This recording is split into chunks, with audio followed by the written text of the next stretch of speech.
Hello students. So your behavior therapy is going on under the psychotherapy. So I'm starting individual therapy. So let's get started. So individual therapy. Individual therapy is a part of psychotherapy. ठीक है इसमें क्या है? What we do? We'll see in the definition. Individual therapy is a method of bringing about change in a process by exploring his or her feelings, attitude, thinking and behavior. What we are doing with this process, with this method, हम क्या कर रहे हैं? जो individual के feelings है, emotions है, attitude है, बिहेवियर है, उसको एक्सप्लोर कर रहे हैं. एक चीज हमें कॉन्सेप्ट में पता ही है कि जितने भी आपके मेंटल डिसऑर्डर्स होते हैं उनके पीछे जो इटियोलॉजिकल फैक्टर्स हम डिस्कस करते हैं उसमें साइकोलॉजिकल फैक्टर्स सब में ही होता है. ठीक है, तो साइकोलॉजिकल फैक्टर क्यों डालते हैं हम उसमें? कहीं ना कहीं से repressed feelings, emotions, conflicts individual के जो सबकॉन्शियस अनकॉन्शियस माइंड है उसमें बन जाते हैं. ठीक है, वो इतने ज़्यादा होते हैं जिसकी वजह से उनका बिहेवियर चेंज हो जाता है, उनका थिंकिंग प्रोसेस चेंज हो जाता है, एटीट्यूड फीलिंग चेंज हो जाता है. ठीक है, तो with the help of individual therapy हम क्या कर रहे हैं? वो जो रिप्रेस्ड फीलिंग है अनकॉन्शियस माइंड में, सबकॉन्शियस माइंड में, आप उनको आप कर सकते हो सरफेस पे लेके आ रहे हो मेमोरी के, या फिर आप बोल सकते हो उसको कॉन्शियस माइंड में लेके आ रहे हो, ताकि वो आप उनको एक्सप्रेस करवा दोगे तो ऑटोमेटिकली उनके एक्सप्रेशन के साथ ही, एक्सप्लोरेशन के साथ ही पेशेंट का जो बिहेवियर, थिंकिंग, एटीट्यूड, फीलिंग्स है वो भी चेंज हो जाएगा. सो इसका जो ड्यूरेशन है, कितना टाइम आपको चाहिए इंडिविजुअल थेरेपी के लिए? एक सिटिंग में 35 to 45 मिनट्स आपको एक पेशेंट में देना ही होगा. Next, moving to the indications और पर्पसेस, या जब हम इंडिविजुअल थेरेपी को सिलेक्ट करेंगे, पेशेंट को देंगे, those indications are, first is stress related disorder. Simple सी चीज अभी हमने डिस्कस किया है स्टार्टिंग में कि पेशेंट को अगर कोई भी कॉन्फ्लिक्ट है, रिप्रेस्ड फीलिंग है, रिप्रेस्ड फीलिंग, कॉन्फ्लिक्ट होना, वो कहीं ना कहीं से क्या है? स्ट्रेस से रिलेटेड. ये कभी उसने किसी चीज के बारे में ज्यादा सोचा होगा, या उसके लाइफ में कुछ ऐसे इवेंट हुआ होगा जिसकी वजह से उसको स्ट्रेस हुआ होगा, वो स्ट्रेस की वजह से उसका जो लाइफ है वो इफेक्ट हुई होगी, तो कहीं ना कहीं से वो भी धीरे धीरे धीरे धीरे धीरे पेशेंट को स्ट्रेस रिलेटेड डिसऑर्डर में लेके जा सकता है. तो उन केसेस में भी आप क्या करते हो? उसकी फीलिंग्स को एक्सप्रेस करवाते हो.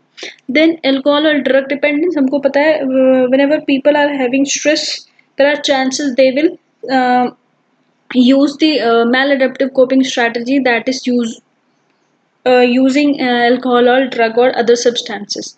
ठीक है, इन सब्सटेंसेस को यूज करके क्या होता है कि उस टाइम पे वो फीलिंग उनको मतलब फील नहीं होती, वो एक्सपीरियंस नहीं करते उस टाइप की फीलिंग्स. हो कहीं ना कहीं से वो उनको रिलैक्स फील करवाती है. ठीक, इमेजिनरी वर्ल्ड में लेके जाती है. तो ये भी एक तरह का मैल अडेप्टिव कोपिंग स्ट्रेटेजी है. वो अपनी जो प्रॉब्लम्स है उनको फेस नहीं करना चाह रहे, तो आप क्या करेंगे? इंडिविजुअल थेरेपी के थ्रू उनकी ये अल्कोहल डिपेंडेंस जो हो रखा है, ड्रग डिपेंडेंस, इसको भी आप कम कर सकते हैं. सेक्सुअल डिसऑर्डर्स के केस में भी individual therapy is effective to remove the symptoms related to sexual disorder. Marital disharmony. Marital disharmony का मतलब है मैरिड कपल जो भी है, ठीक है, हस्बैंड वाइफ, उनके बीच में क्या है? हार्मनी नहीं है, रिलेशनशिप अच्छा नहीं है. ठीक है, तो वो रिलेशनशिप अच्छा नहीं होने के पीछे हो सकता है बहुत ज़्यादा एक्सपेक्टेशंस हो, या फिर कम्युनिकेशन गैप हो, मिसअंडरस्टैंडिंग ज़्यादा हो. तो सारी सारी चीज़ें मैरिटल डिसहार्मनी कॉज करती है. तो उनको आप with the help of individual therapy उनकी फीलिंग्स को एक्सप्लोर करके आप इस प्रॉब्लम को भी सॉल्व कर सकते हैं.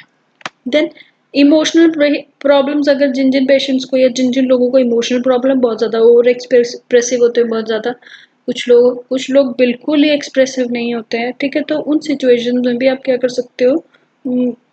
आप उनको हेल्प कर सकते हैं. नेक्स्ट इज बिहेवियरल प्रॉब्लम, जिन जिन लोगों को है. तो अभी हमने स्टार्टिंग में जब डेफिनेशन देखी तो उसमें बिहेवियर वर्ड भी यूज हुआ था, तो कहीं ना कहीं से individual therapy will is helping in case of behavioural disorders.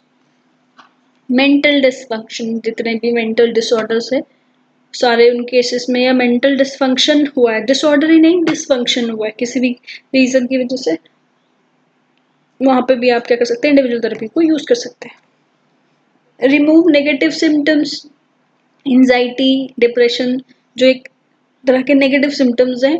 अगर किसी पर्सन की लाइफ में, अगर जरूरी नहीं है मेंटल डिसऑर्डर हुआ है, लेकिन वो बहुत ज़्यादा एंशियस होता है, ठीक है, तो आप क्या कर सकते हो, उसकी एंजाइटी के पीछे रीजन क्या को आइडेंटिफाई कर सकते हैं bye exploring his feelings. Feelings express हो जाएगी, उसका एंशियस होने का कॉज पता चल जाएगा, तो ऑटोमेटिकली पर्सन का जो बिहेवियर है एंग्जाइटी वाला, एंशियस वाला, वो भी कम हो जाएगा। देन मॉडिफाई और रिवर्स प्रॉब्लम, किसी भी तरह की प्रॉब्लम है उसको या तो मॉडिफाई करना, ठीक है, या फिर उसको रिवर्स करना ताकि उस तरह की प्रॉब्लम आगे ना फेस हो, है ना। जैसे कि मैं अभी हमने ऊपर बोला स्ट्रेस रिलेटेड डिसऑर्डर, कहीं ना कहीं से इंडिविजुअल ढंग से कोप नहीं कर रहा है, ठीक है, इस वजह से उसको स्ट्रेस हो गया है, ओवर थिंकिंग है, इस वजह से उसको स्ट्रेस हो गया है। तो आप क्या कर रहे हैं लाइफ में, देखो आप प्रॉब्लम्स को नहीं रोक सकते हो, लेकिन प्रॉब्लम से डील करने के तरीकों को चेंज किया जा सकता है, ठीक है। तो आप क्या करेंगे, यहाँ पे पेशेंट को सिखाएंगे, अपने जो क्लाइंट है उसको सिखाएंगे कि किस तरीके से स्ट्रेस से डील करना। तो आप क्या कर रहे हैं, मॉडिफाई कर रहे हैं या रिवर्स कर रहे हैं उस प्रॉब्लम को जो कि उस सिचुएशन की वजह से, ठीक।